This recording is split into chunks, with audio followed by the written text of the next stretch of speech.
Clasificación B, bajo supervisión de un adulto.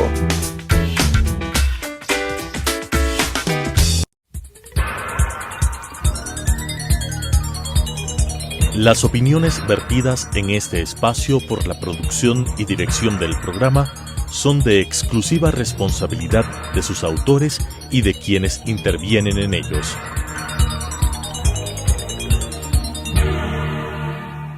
Telesucesos Canal 29 presenta Enfoques, pensamiento libre y crítico. Día a día buscaremos diferentes visiones para la comprensión de la realidad del tercer milenio. Enfoques, un espacio que une noticia, análisis y opinión. Bienvenidos. Gracias por estar con nosotros semana a semana aquí en Enfoques. El día de hoy tenemos como invitado al economista Víctor Hugo Albán, actualmente está de presidente encargado del Colegio de Economistas. Víctor Hugo, la economía marca una serie de elementos importantes en el país. Vivimos siempre pendientes de lo que va a pasar o qué está pasando con el famoso coronavirus, qué va a pasar después de la reunión con el presidente Trump, pero todo apunta a temas económicos. Hay varias preocupaciones. Una de esas es que a fin de año se aprobó una reforma económica cuestionada. Se ha hablado de que tiene problemas constitucionales, pero al final está aprobada. Pero todavía hay un reglamento de por medio. ¿Qué pasa con aprobación de leyes versus reglamentos para que se puedan cumplir y se puedan acatar y ejecutar esas leyes? Buenos días, muchas gracias. Realmente un gusto estar con usted nuevamente. Mire, Claudia, hay cosas que se deben analizar y con profundidad. Se aprueban leyes y quedan per se aprobadas, pero el reglamento, que es lo fundamental, quedan para eternas memorias. Y sin reglamento casi no se puede ejecutar. No, definitivamente no hay cómo. Es decir, el reglamento es el corazón de la legislación de la ley. Sino cómo aplica la nueva ley que aprobaron a finales del año 2019. No se puede ejecutar algo que no está reglamentado. Hemos conversado con algunos asambleístas y hemos pedido que, por favor, por el bien del país, siquiera como corolario de la gestión de ellos, ejecuten el reglamento, pidan la reglamentación. Pero el reglamento tiene que nacer del Ministerio de Economía en este caso y de la Presidencia de la República. Pero tiene que ser nuevamente conocido por la Asamblea. Entonces, ¿quién tiene que hacer? ¿Quién va a hacer o quién deja de hacer? Se pasa el tiempo, ya de diciembre a acá, de finales del año 2019. Ya han pasado 2 meses la y no pasa nada. La siguiente semana es marzo ya.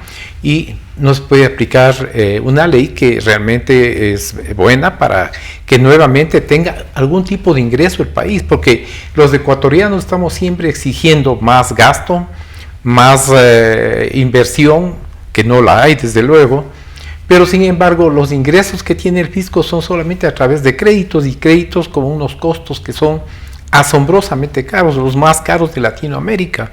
Mire, hasta el día de ayer se comentaba, y tenemos nosotros el dato, el riesgo país subió a 1.370, estaba en 1.330 el domingo de la noche, anoche subió a 1.370. ¿Qué significa esto para quienes nos miran y nos escuchan? Que la tasa de interés estará casi al 16%, y lo único que tiene como alternativa Richard Martínez es deuda externa. Ya está pensando en nuevos bonos, en irse a la China, a pesar del coronavirus, para traer dinero. No se busca alternativas de ingresos. Lamentablemente, los subsidios a los combustibles, que inicialmente tuvieron un fin magnífico, resultó todo lo contrario por un mal asesoramiento al presidente de la República. Nunca hicieron las cosas como debían hacer, y ya sabemos lo que pasó en octubre. Pero siempre se habla de que van a darse subsidios. Se ha puesto como fecha mes de abril seguramente, pero ¿qué va a pasar con estos subsidios diferenciados? ¿Qué ocurre con lo que el gobierno anuncia, pero al final no llega a presentarse o a demostrar que puede pasar? Mire, Claudia, yo considero, y nosotros hemos hecho muchos análisis, tenemos una comunicación recientemente enviada al presidente de la República, en donde recomendamos cosas prácticas, cosas que en la economía debe darse, debe hacerse. Lamentablemente tiene un círculo que le hemos denominado nosotros, los economistas en general, el club de amigos. Este club de amigos le tiene en una nube al presidente y no camina el país. Estamos nosotros complicados con un presupuesto cuyo déficit inicialmente era de alrededor de 5 o 6 mil millones, este rato está en 8 mil millones. Y no sabemos qué va a pasar. El tema coronavirus que usted mencionaba, una forma irónica que decía tienen que ir a la China a ver recursos, el problema es gravísimo porque el precio del crudo ha bajado. Así es. Estamos con problemas en todo lo que significa las exportaciones ecuatorianas, pero también las importaciones, porque mucha materia prima viene de la China. Y cuando es un país pequeño, el mundo entero va a tener una contracción económica por la problemática de salud, pero que genera una serie de problemas. Indudablemente, ¿no? Desde el primer momento que se dio a conocer a la comunidad del mundo, es decir, a todas las personas de esta peste, digamos, que hasta este rato parecería ser que va a ser pandémica, realmente es muy preocupante que no se hayan buscado alternativas y se siga pensando en las mismas cosas que no van a hacer nada. No va a pasar, un señor que no es economista y se ha hecho pasar por mucho tiempo por economista, ha manifestado en varios medios de comunicación. ¿Quién es el señor que dice que el señor Dávalos? Ya. No. Lamentablemente, él salió a decir en un medio de comunicación que no van a permitir los subsidios, que el pacto era no poner ni focalizar los subsidios. La gran pregunta es: ¿de qué va a vivir el país? ¿De qué ingresos tiene? ¿Vamos a seguir endeudándonos? ¿Va a seguir el festival de la deuda? Que y además la deuda hay que pagarlo, ¿no? O sea, no es cuestión de que yo me endeude y ¿cuándo pago? Este año hay alrededor de 6,000 millones que se vencen, tanto en principal, que es el capital, y los intereses. Están pensando cómo van a pagar. Nosotros hemos sugerido, hemos recomendado que se debe de urgencia, de manera emergente, renegociar la deuda, tanto con la China como con los demás países con quienes tenemos deuda. El Fondo Monetario Internacional, en su carta de intención, que ahora es una carta de recomendaciones, simplemente lo que hace firmemente es decir: renegocien la deuda. ¿Habrá capacidad de alguien que pueda renegociar la deuda? Es la gran pregunta que siempre nos hacemos, porque vemos que se dan las vueltas, no hay un técnico que diga esto hay que hacer, que no es nada del otro mundo. Tanto Abelardo Pachano como César Robalino y muchos otros economistas que han estado en esta negociación, quienes hemos apoyado. Yo trabajé 27 años en el Banco Central y sé cómo se hace la negociación. No hemos leído en libros, no estamos haciéndole conejilla de indios al país, sino cómo debe hacerse, en qué condiciones. Lamentablemente le tienen al presidente dándose las vueltas. Hay cosas que aparentemente son importantes, como es la visita a los Estados Unidos del presidente. Todo el mundo ha comentado que es una maravilla. ¿Sabrán qué significa analizar un arancel de lado y lado? Solamente las importaciones que tiene el Ecuador de Estados Unidos son alrededor de 400 partidas. ¿Qué es una partida? Es un ítem por medio del cual ciertos productos tenemos que importar, ya sean materias primas, como usted manifestaba, vehículos, partes, piezas, medicina, etcétera. Son 400 partidas. ¿Le convendrá al Ecuador? ¿Le convendrá a Estados Unidos? ¿Le conviene Ecuador? Esa es la famosa negociación. Es una negociación que tiene 17 años de retraso frente a nuestros vecinos. Así es. O sea, perdimos 17 años por A, B, C. No importa quiénes somos, sean los responsables o no responsables de que nos atrasamos 17 años. Somos el único país de la costa del Pacífico que no tiene acuerdo de comercio con Estados Unidos. Si uno piensa toda América, si uno ve toda la costa del Pacífico americana, todos tienen acuerdo, incluido Nicaragua. Nicaragua. Entonces, ¿cómo lograr llegar a acuerdos? ¿Vamos a tomar las recetas o los acuerdos que ya tienen Perú y Colombia, o vamos a trabajar uno solo? ¿Qué tiempo va a tomar eso? Porque las expectativas están dadas. Se habla de, nuevamente, el mes de abril, como presentar ya una carta de intención para los acuerdos comerciales. También tiene que pasar por el Congreso norteamericano, no es solamente decisión del señor Trump, pero para nosotros es importante que nuestro principal socio comercial, a quien vendemos la mayor cantidad de cosas ecuatorianas, tengamos las cosas claras y podamos competir en igualdad de condiciones y no con más impuestos que no nos hace competitivos frente a Colombia, Perú o la propia Centroamérica. Mire, qué importante análisis que usted ha hecho. Nosotros recomendamos la parte macro, la parte más importante. ¿En qué productos somos nosotros más competitivos? Porque el problema de la dolarización es que dejamos de ser competitivos. Más aún con Perú y Colombia, ¿no? De precios de este momento a nivel global. Así es, indudablemente hay que hacer los análisis de acuerdo a la situación económica de cada país. Aquí se subió Aparentemente $6 no significan nada al mínimo vital. Eso significa alrededor de 35, $40 en el global, por todo lo que significa los beneficios que tiene el trabajador. Entonces lo que tenemos que buscar es la priorización, ir buscando en qué no somos competitivos, en qué somos competitivos, cómo vamos a mejorar nuestra producción, qué alternativas tenemos nosotros de iniciar nuevas negociaciones con el mercado americano, es decir, buscar nuevos mercados dentro de los Estados Unidos. Pero cuando viajamos a Estados Unidos a la reunión con el señor Trump, ¿ya no llevamos las alternativas y las posibilidades de? ¿O fuimos con buenas intenciones y buen discurso? Fuimos con buenas intenciones, buen discurso, porque no hay una explicación de qué nomás se negoció allá. Allá se abrió puertas, pero lamentablemente de lo que hemos conocido nosotros, fueron a buscar capitales para vender las empresas del Estado. Eso es peligrosísimo, porque ¿qué es lo que pasa? Que el país necesita entre 15 y 20 mil millones hasta que se acabe la gestión del señor Moreno.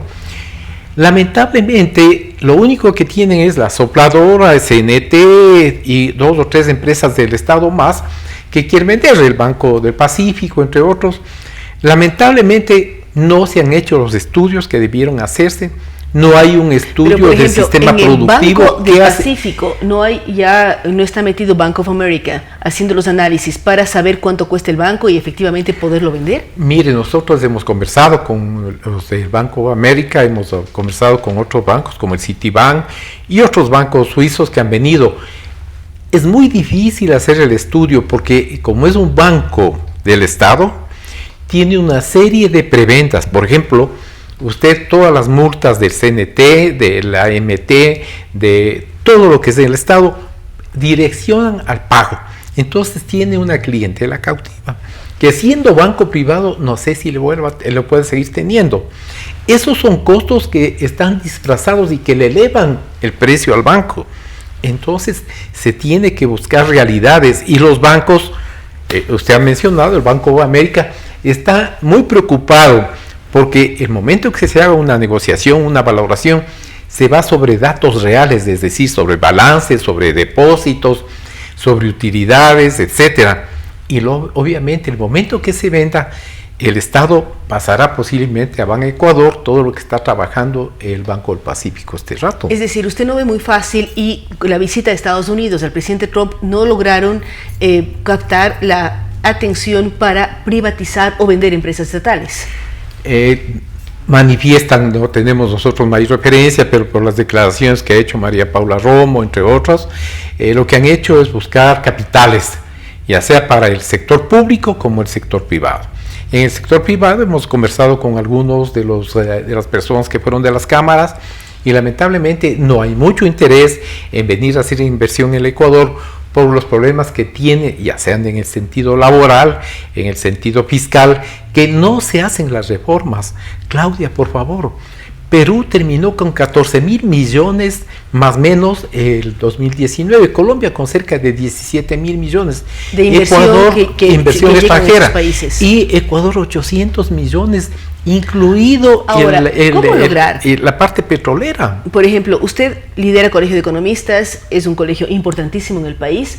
¿Cómo hacer que los miembros del Colegio de Economistas trabajen en los diferentes sectores sociales y se sensibilicen ciertos temas? Usted decía, es indispensable eliminar los subsidios.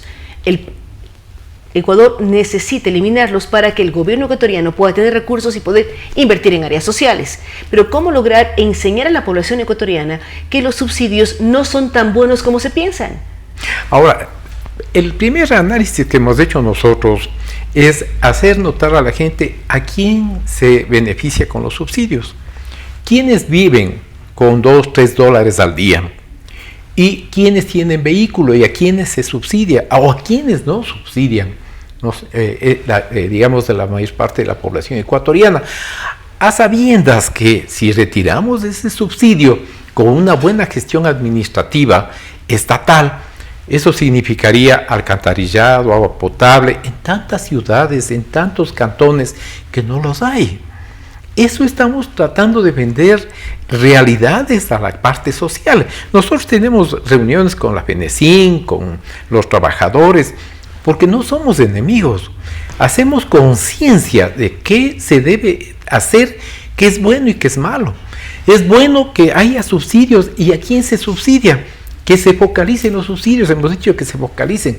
Sale un representante de los pueblos indígenas y dice, no, nuestra negociación era ni focalizar. Entonces, ¿qué es lo que desean? ¿Qué quieren con el país? ¿Qué riesgos tenemos? ¿Cómo está la dolarización? ¿Cuán importante fue una negociación en donde teníamos secuestrado a un país? Bueno, la negociación aparentemente es necesaria. Usted manifestó muy claramente. Todos los países de Latinoamérica mencionados, en especial con quienes somos competitivos.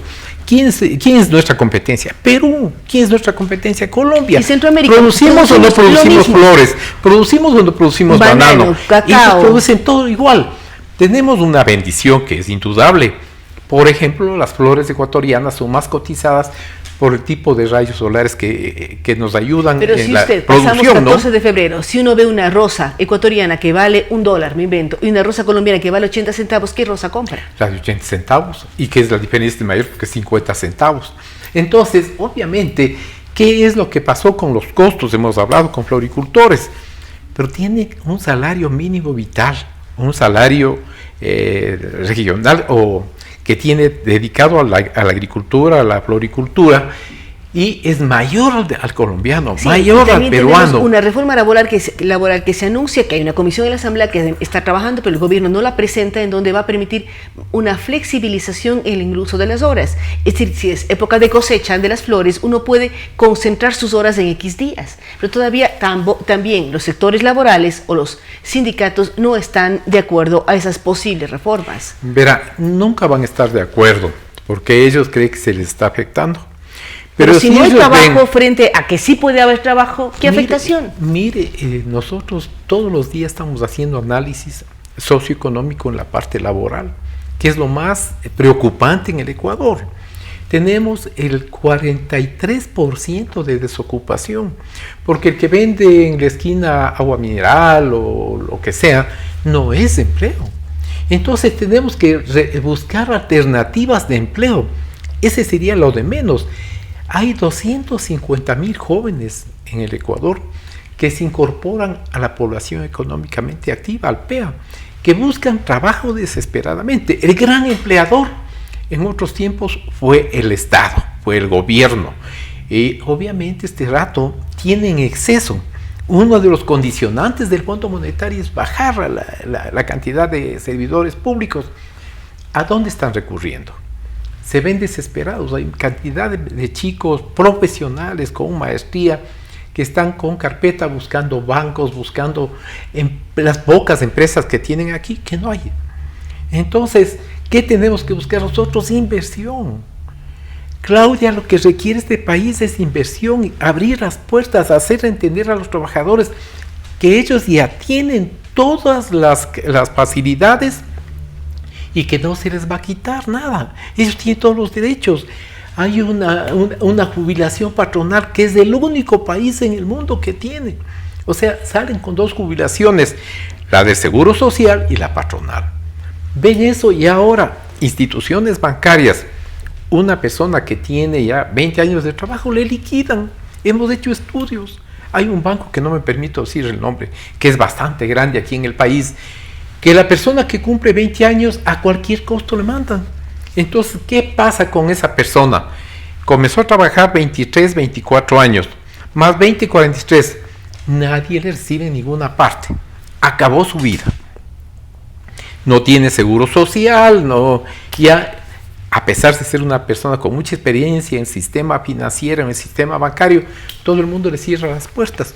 ¿Por qué? Por el gran problema que tiene este rato de la jubilación patronal.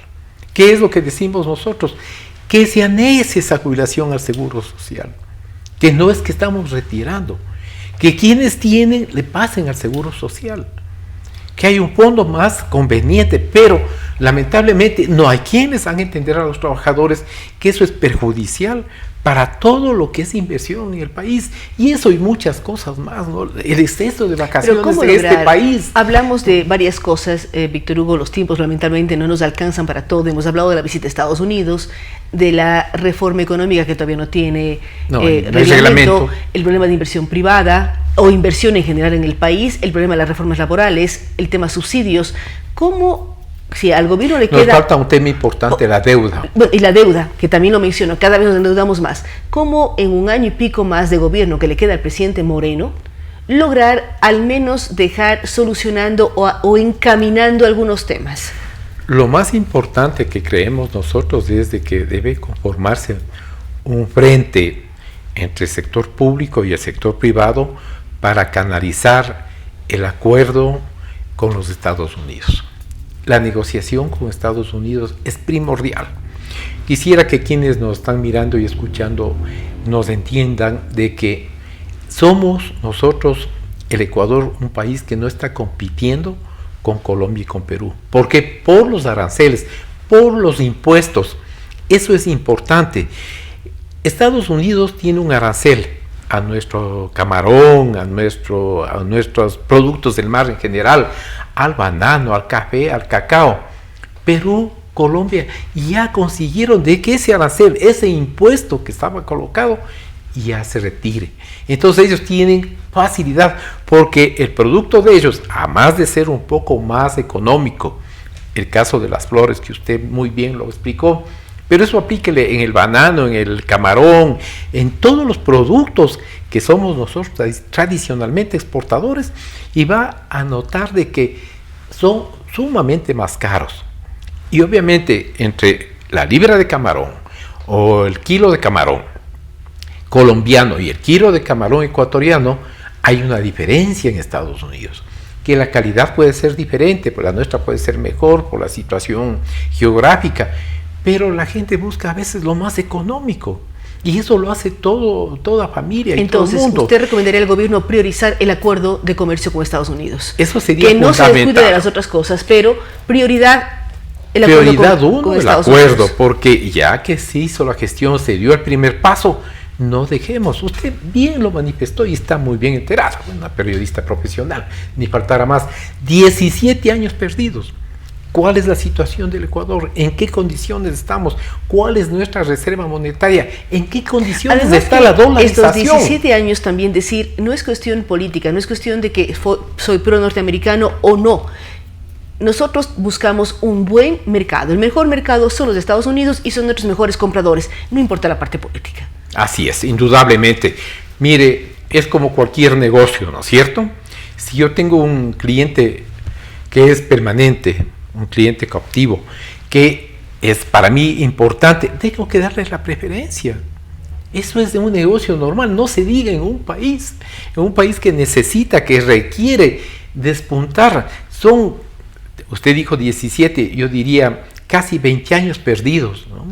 En que realmente hemos ido de tumbo en tumbo con unas alternativas de que de vez en cuando ha subido el precio del barril de petróleo, hemos tenido una temporada de bonanza en que la gente ya ha tomado otras decisiones, pero son miles y miles de problemas económicos que hemos ido de tumbo en tumbo, cayendo y cayendo. Este rato es un compromiso de los ecuatorianos sostener la dolarización, pero para ello tenemos que ser más proactivos, tenemos que buscar alternativas, y una de las alternativas, tal vez la más importante, ya que se dio el primer paso, es la negociación con Estados Unidos. Muchísimas gracias al economista Víctor Hugo Albán. Recordamos que él es el presidente encargado del Colegio de Economistas de Pichincha, cuando hemos hablado de varios temas, pero el eje más importante que señala él es cerrar un acuerdo comercial con Estados Unidos. Han pasado muchos años, todos los países de la costa del Pacífico de América tienen acuerdos con Estados Unidos, Ecuador no.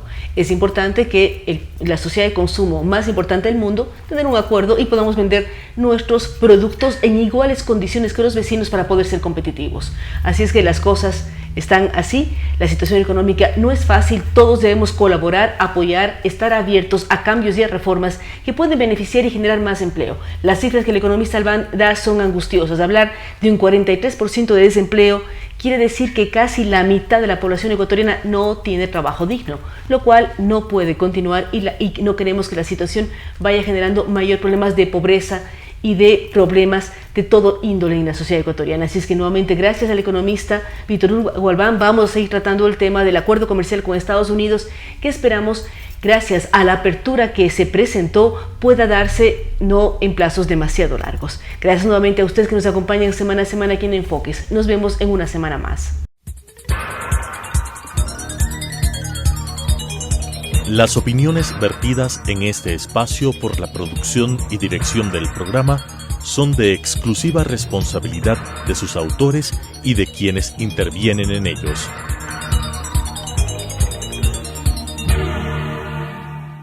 Telesucesos Canal 29 presentó Enfoques, pensamiento libre y crítico. Día a día buscaremos diferentes visiones para la comprensión de la realidad del tercer milenio. Enfoques, un espacio que une noticia, análisis y opinión.